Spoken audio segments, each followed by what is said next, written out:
I know you've heard this before, and it's a lie. If you work in business, if you work in sales, if you're a negotiator, you've probably heard this stupid phrase before. He who speaks first loses. That couldn't be further from the truth. They who speak first set the tone. The person who speaks first is in control. Now here's what you want to remember. Here's who really does lose. You ready?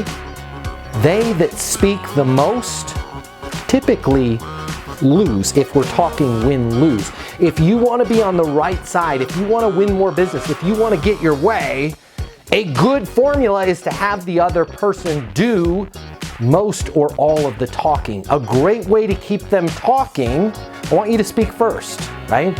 So does it make sense for us to move forward? No. No? Yeah, we're having problems with timing.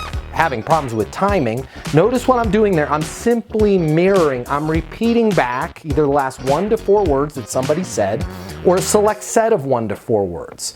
I don't think this mobile app's going to work for us. You don't think it's going to work for you? Yeah, we don't like the interface with Android. The interface with Android? Yeah, the problem is what we need to do is upload it to our folks in the field, and we don't think that the file transfer is going to work. Okay, so the way I understand it, based on what you're telling me, is you have concerns about the file transfer. Yes, you want to keep them talking. Okay, so the next time somebody says something, just simply mirror and keep them talking. The more you know, the more you understand, and the easier it's going to be to close. So talk first, set the tone, keep them talking, and learn. Because the more you know, the more you close. Now you know. My name's Matt Easton. Consider following me for more tips on how you can be successful in business and life.